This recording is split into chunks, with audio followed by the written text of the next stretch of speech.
and I'll never back down. In the middle of the ring is where I lay the smack down. Against all odds, I will always prevail. So when you step to me, it's like hell in a cell. Oh, yes! Welcome everybody to another We Talk. It is myself, Delzinski here, and I'm joined, as always, by Weeds. How's it going, mate? You well? Yes, I am very, very good. Thank you. Yourself? Yeah, all rosy here. All rosy, eh?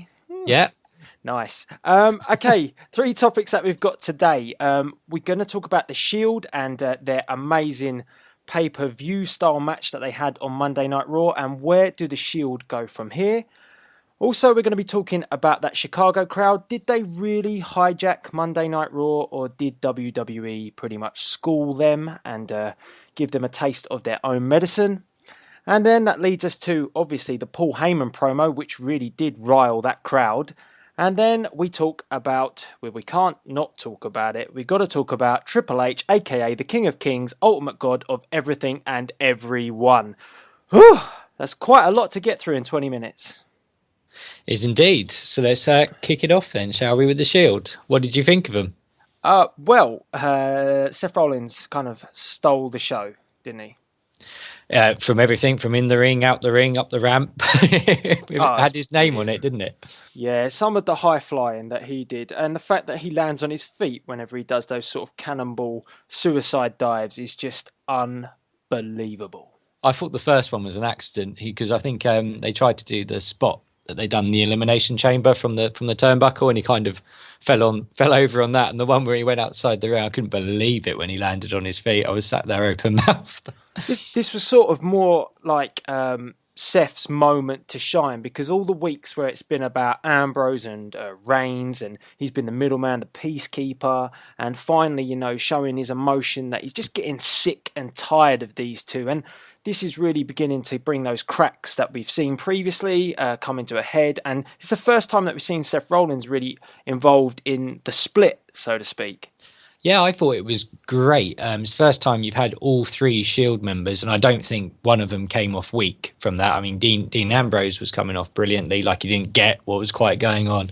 Obviously, Seth was doing his thing, and Roman, good old Superman, was smacking everyone about. Yeah, the ones that you didn't really notice that happened to be there were the Wyatts, and that's saying something when you take a lot of attention off them, isn't it? Yeah, I mean, usually, and we saw at the pay-per-view at Elimination Chamber, both are massively over. But I think that crowd was pro-Shield. I think that they really wanted the Shield to get the victory out of this one. And they were ultimately shocked when Seth Rollins pretty much said, you know what, can't be dealing with this shiz anymore. So, yeah, I thought it was a fantastic match, and I thought overall Raw itself was pretty damn good. I think they stepped up a gear to give the crowd, what they wanted, which was a really big Monday Night Raw. Exactly, like you said, it was like a pay-per-view. And I don't know about you, I did not see the Seth angle coming whatsoever. I was quite surprised when that happened. I was like, oh, okay. Yeah, when he dropped off the apron, I was like, oh, for real? Really? I was expecting the Ambrose nope face.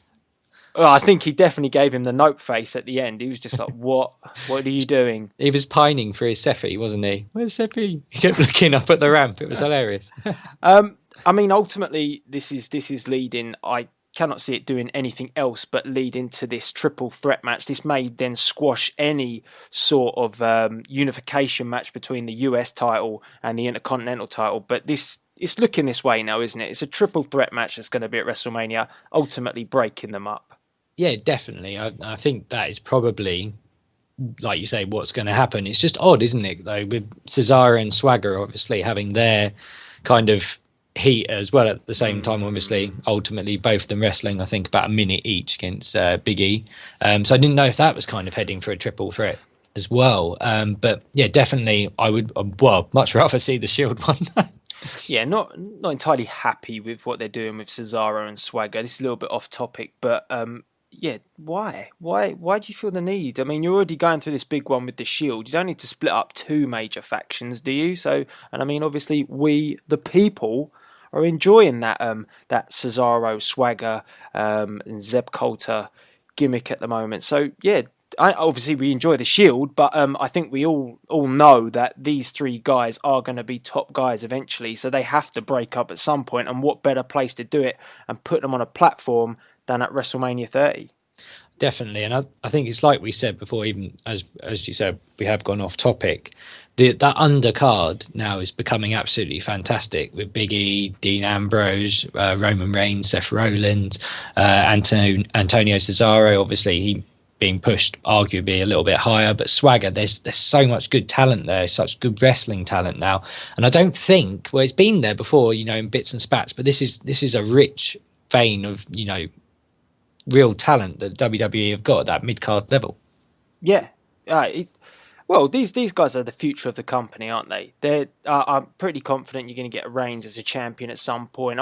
After the performance that we saw on Monday Night Raw, you would have to say that Seth Rollins is in there with a shot as well. These guys are great. I think Ambrose, when it first all started, Ambrose was the main one, but I tend to sway now more towards a Reigns or a Rollins out of the. Although ultimately Ambrose is just going to be the master heel. He could have a really nasty gimmick, I think, which would work to his advantage. It's brilliant. As I said, there's not one of them that's coming off any less strong now than the other ones. I mean, Seth with his in-ring abilities, fantastic. Roman Reigns literally grows for me every week. Does he? Being sick again. He literally grows in his performances every week. He gets a little bit better. There's always something new. There's a new look, a new edge he's put to that performance. And again, the stuff, it's such a shame because some of the stuff they do, like the double team moves with the big boot coming from outside, these are great things to see. And they're not going to be around much longer, are they? Yeah, exactly. And when you add all that with the fact that Ambrose is just nuts, I mean, you've got putting it politely. Yeah, he is. He's absolutely insane. But that's what makes him so great. So I think it's big things to come, even if the Shield do split. I think there's a good thing about them splitting up. There's a bad thing, the fact that we have really enjoyed this faction, so breaking them up is disappointing. But ultimately, they will move on to bigger and better things. You've got to hope. The only thing I'm wondering is how their gimmicks will progress, because they're going to look different, aren't they? They're not all going to be wearing their I don't know what you want to call them, really, the suits that they wear at the moment. What would you say? Kind of like combat fatigues, isn't it? Kind of Black Ops kind of military stuff. That's got to go because they've got to define themselves. So that's going to be a really interesting time and a transitional period, and ultimately a massive point in all their careers. Well, it's exactly like you say. Are they going to come? Hopefully, they don't come back with gimmicks. Hopefully, they just retain what their names are. We don't get anyone turning up as the Barbarian or the Berserker. Beaver Cleavage is back, yeah. Well, that'd make me happy. Okay. Well, I think again, it's another topic you can just talk about forever. But it was one aspect that the crowd did actually like. They did. They enjoyed it very much. I mean, I know this is one of your pet hates, but they were chanting, "This is awesome," before the match had even started. I hate it. At least let them lock up. It was awesome. It's just like looking at a photograph otherwise. Hey, it was awesome. It was awesome, man. It was. Again, as I said, I can't fault that. And about the first hour and a half of Raw, absolutely spot on for me. I absolutely loved it. Weeds. Mm-hmm. Deal with it. I can't. I haven't got one of those Batista hats. Oh, okay. Maybe not. Anyway, let's crack on with the crowd, because the crowd. I mean, there was talk all week about hijack Raw, #hijack Raw. Did they hijack Raw? And it kind of ties in with the two topics that we want to talk about. We want to talk about Chicago crowd. We want to talk about Sheamus, aka Paul Heyman. We can't address it without first, I suppose, putting our hands up, can we? Because as much as we were trying to put a little bit out there, weren't we, about CM Punk and get a conversation going. Holy crap, we got that wrong. No, we didn't get that wrong. We'll blame David Meltzer. Yeah, Dave Meltzer. You don't. What would you tell us that for? No, I mean, ultimately, going back to that, do you think that's someone in WWE who put that out there? Possibly. When I watched the segment, I'm not going to lie, I thought it was bloody brilliant. I loved it. I was just like, oh, so he is here, and I think I tweeted right before the segment happened. So is Punk going to come out first to like quell the crowd, or is Punk going to come out last? All this time, I'm sitting there thinking, Punk's coming back, And that was it. I was like, I popped for Punk when he came out. He weren't there, and I was like, yeah, you got me. and then old Heymus came out, Paul Heyman, yep, and I mean from there. A lot of people said maybe this should have been Bad News Barrett's moment. He wouldn't have been able to handle that. But yeah, I think that's the reason why WWE did what they did. That crowd, regardless if you think they lost the war, so to speak, they would. They weren't even in it. Well, they could have rattled anybody that night, and the perfect guy to get out there first, and pretty much a guy that could handle it. He's dealt with worse. I mean, you know, the old ECW arena. The best person was Paul Heyman, and then ultimately throw Brock Lesnar in, who, quite frankly, you know, if you're going to mess with him, if you're going to piss him off, he'll just throw a monitor at you. So, yeah, don't be around him when he's got television equipment on hand. He's fuming, wasn't he? He was Heads up. I mean, they were the best two guys for the job. And the best thing about Heyman was he obviously came out to Punk's music, so he let them, and he left it, didn't they? He left it for about 30, 40 seconds, let them wear themselves out. He came out, they all booed, they're wearing themselves out more. He goes in the ring, he agrees with them that CM Punk should be here. They wear themselves out more. By the time he's done, 15 minutes later, they must be knackered, because I know I was, and I wasn't even saying anything. Well, I don't really think. I think when he started talking about him, I was kind of a bit skeptical. I was like, I mean, why are you being nice about Punk? I mean, we were at the Raw. It wasn't a Raw. It was a live event in the UK, and we saw Punk beat the living crap out of Heyman with a crutch. So, I mean, I was sitting there thinking, what? What is this? What is this? And then, you know, as you said, he wore out the crowd. He wore them down, and then he verbally bitch slapped him and brought out Brock Lesnar. Oh, it was brilliant. He gave them virtually the same pipe bomb promo that Punk gave them 3 years ago. This is you. This is your fault. This is why he's not here. It was. I loved every bit of it. And Brock, yeah, not full ticket, is he? No, it's just, I mean, I'm also trying to work out what's happened to his voice. I mean, he's got as high a pitch of voice as me sometimes. When he's just squeals. He tried his best, Brock Lesnar, didn't he? Oh, come on, this was a better Brock Lesnar promo. I like Lesnar. He sounded like Babe the Pig, didn't he? Look, I like Lesnar, but you can't give him the mic. Usually, it's like living on the edge when you give Lesnar that mic. Open to danger, and ultimately this time around he was throwing monitors. But it was a better Brock Lesnar promo. And as I said again, another guy he didn't really care. You know, he's there to do a job. Though. Bring out Mark Henry. He's only just come back from the last time. Last time Lesnar got rid of him, and he's straight back on the shelf, isn't he? More or less. Yeah, it's probably time the world's strongest man went back to being sexual chocolate, because go back, break out that salmon sports jacket he sold on John Cena, and maybe cut that promo again. You know, or take a part-time job as a Rick Ross lookalike. I don't know. It just at the moment feels a little bit like. I don't know what they're doing with Mark Henry. It's just like Lesnar. Mark Henry don't know what they're doing with Mark Henry. Lesnar needs someone to eat, and it's always Lesnar's him. Bitch, effectively. Yeah. I don't really think. I mean, we might disagree here. I don't think that the Chicago crowd got schooled, because ultimately I want to bow to the Chicago fans a little bit, but they're no Boston fans. I'll tell you that. Come on, man. We don't want any dislikes on this video. But I thought the crowd made the event that much better. I mean, WWE gave them a good event, a good Monday Night Raw, and they wouldn't have done that if they didn't know that the Chicago fans were as crazy and up for the night as they were. And that's where you've got to tip your hat to the Chicago crowd. They got given an event off of their own merit because they knew how to work the WWE. I agree with you partly. You're going to say that they worked the crowd. They got worked by WWE, that crowd. They had Bryan coming out and talking about his own Yes movement. I think they had Stephanie, it was someone else who came out and spoke about the Yes Movement, and they even had Cena dropping in things like hijack Raw. And as soon as Cena's saying it, it's not cool anymore, is it? Nothing's cool that Cena does.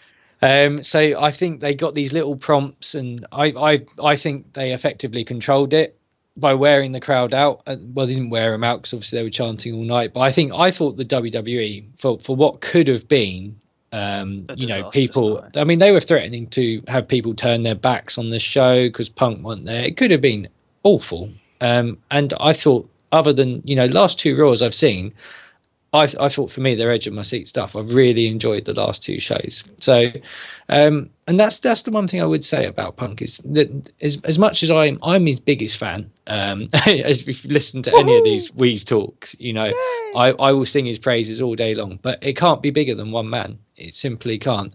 And yeah, he's not there at the moment. Oh, I hope he returns at some point. I really do.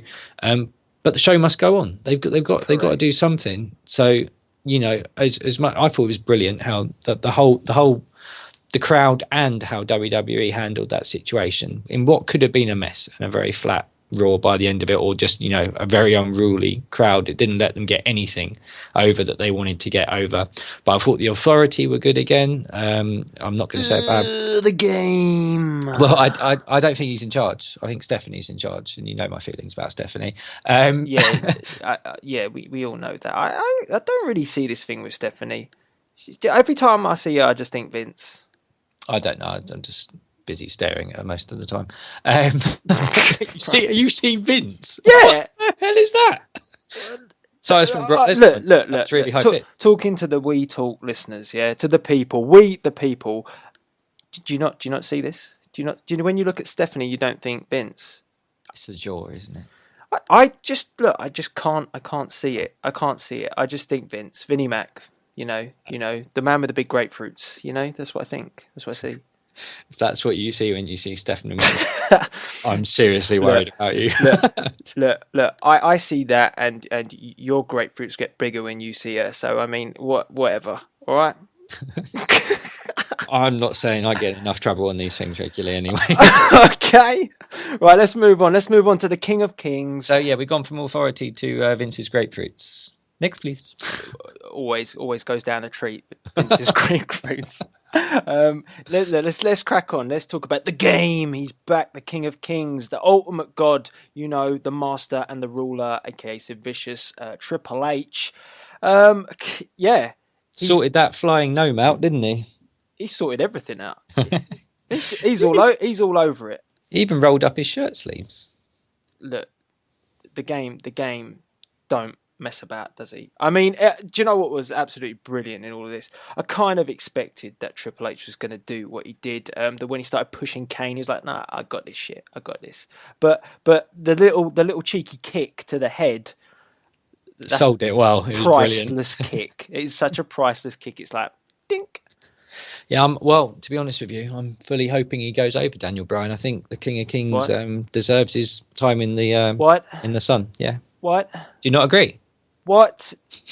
No. He's earned it. He's paid his dues. No.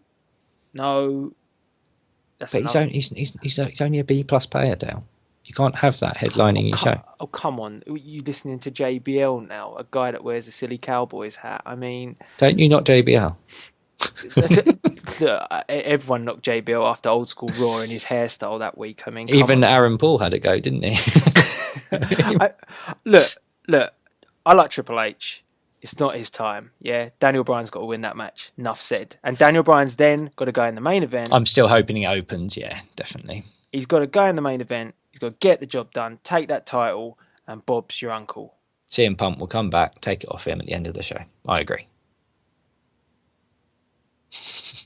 That is such an awkward silence. That'd be ideal, actually. I wouldn't mind some sort of curveball with Punk, but yeah, the Triple H feud and Daniel Bryan feud is going to be good. I actually do like it. I like the way it's going. I'm glad that Kane's been pushed a little bit out of the picture because I'm not being funny, but I'm kind of done with Kane. He's got a little bit slow, a little bit lethargic, and wearing his dad's vest and his suit trousers just ain't going to fly with me. Get your mask back on, son. He's like a poor man's Luke Gallows at the moment, isn't he?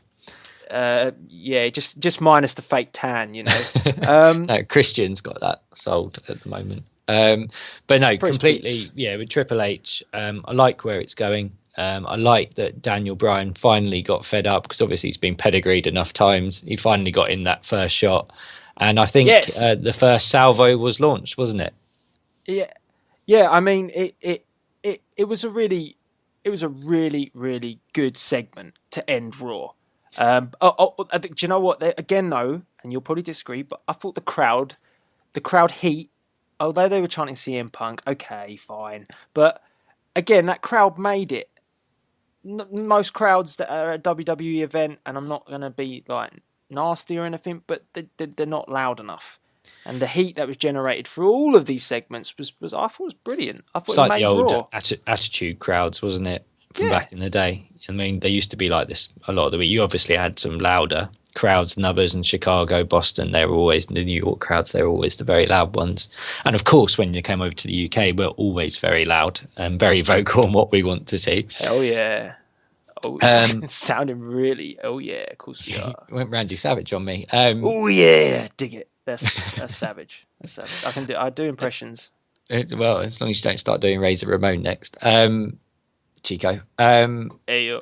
That sounds like some dodgy some dodgy Portuguese waiter. Don't go Savio Vega on me. No, don't do that one. But yeah, what was I going to say? Is exactly that. I thought it was really good, the earlier segment they had in Raw as well, when you had Bryan come out, basically you had security come out, clear him out, and I'm go back, I'm loving Stephanie in all of this, even at the point where Daniel Bryan, he offered to fight her again. He said obviously she wears the trousers out of you two, Hunter. If you're not up for it, I'm sure I was going to say I'm sure she is, but that's probably the wrong sort of she's well up for it. I liked it, and her goading at the end of it with the yes, obviously backing her husband. I was like, I remember this, Stephanie. This is Stephanie. You bitch. You bitch. How dare you do that to our Daniel? Daniel's son, yeah, well, he needs to have a shave. Oi, respect the beard. Respect it. Respect it. It's building to a good match. The payoff for me is that Bryan goes over at WrestleMania. The payoff for you, Weeds, is Triple H goes over and becomes King of Kings, King of the World, King of the World. What are you talking about? I want Stephanie. She's got to win this match. Oh, okay, all right, fine. Fair dues. No, it's like we were saying in the last ones. At some point, Daniel, the poor bastard Bryan, has got to win at least something, even if it's like, a slammy. A slammy for the B+ player. he has got to, have something out of this. I'm still praying that he comes out WrestleMania, the WWE champion. We can't have this story go on any longer without the poor man winning the belt. Completely and utterly agree. Yes. As long as he drops it to Triple H at Extreme Rules, I'm cool with it. No. Okay, I think that pretty much wraps up this week. Apart from, I have some knowledge for you all, some schooling, some historical knowledge. I mean, I'm going into the depths. Have you been Googling again? Yes. Or have you just been looking at my computer again? No, I got my Googler out and I gave it a good old Google, and I've found some pretty interesting stuff. So I think this is the best way to really end We Talk this week. Now, holy crap! Enlighten us. Yes, I'm going to take you to the school of Delzinski, and I mean, this is not really knowledge that you need to know, but I found it absolutely hilarious. Now, if cast your minds back to WCW days, the days of the NWO, and I'm sure you all agree that a standout competitor was most definitely Buff is the Stuff, Buff Bagwell. Remember him, Alexander Bagwell? Oh, I remember the hat. Now, pray tell, go on. Now, if you're ever bored or lonely on the weekends and you feel that you need cheering up and you really do think that Buff is the stuff, you need to go to cowboysforangels.com. What have you been doing with your weekends? No, this is not a weekend thing. This is This is every night. Isn't it? yeah. Well, no, I can't afford the rates, to be perfectly honest. Now, look. Cowboys. I'll let you finish. This is not a sales pitch here. This is just absolutely hilarious. Cowboysforangels.com is where you can find Buff the stuff. Yeah. And the reason why is because Buff Bagwell is now he's a male escort. Yes, the silence says it all. His rates, right? His rates are Whoa! Sweet baby Jesus, what are you checking out rates for? They're on the wrestling websites, man. Look. Look. Just listen to this. You'll be interested in this. He's $800, yeah, for 2 hours. And what does that get you? Gets to give you a bit of buff, you know. $1,550 for 4 hours of Buffy Stuffy. Yeah. That's a serious half day's work. $3,000, you get an overnight stay with Buff Bagwell. Yeah. Whoa, you're pimping him out now. $4,500 per day will give you enough of the buff of the stuff. Yeah, and then we're not done yet. We're not done. I don't know how you could get any better. $8,000. I sound like Don West with some insane deals. Yeah, he moves in. you get a weekend trip with Buff is the stuff Bagwell, and we're not done there yet. We got one more thing. Where does he take you? $25,000 for a whole week of Buffy stuff. What? Hang on, I said 25,000, and you get a whole week with Alexander Bagwell, the former NWO genius, and man of a ridiculous goatee beard. The man of no neck, from what I remember. You can't say things about his neck. I'm apologising. I remember. Anyway, I'm sure. It's a long time ago. I'm sure he was fine. He wrestled for about 20 years after it. Oh. Do you know what that was? Rick Steiner. Well, it sounded like, yeah, unless he was trying to bite Scott. Unless that's the noises that Buff makes on his call-outs. They're only $200 for the dog noises. Oh, okay. Oh, have you rented him out before then? I got him after you. Anyway, guys, I thought this was a very interesting and funny fact to know. So if you're ever bored, then nip on to cowboysforangels.com and you can go grab yourself your very own Buff Bagwell. Is he paying for you for this advertisement, or? Should bloody hope so. I've just done a whole week's worth of advertising for him. This is the best he's going to get. He's never had it so good. Yeah, I'm feeling a bit sick now. I don't want to talk about him anymore. Anyway, guys, until next time. I thought this was the best way to end the show. Maybe not. No, okay. I'm kind of a little bit scarred now.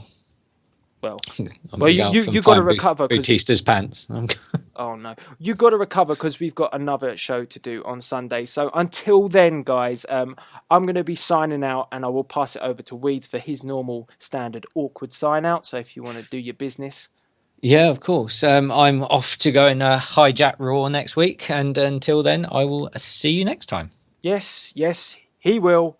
I will. Until the next one, this is Delzinski and Weeds signing out.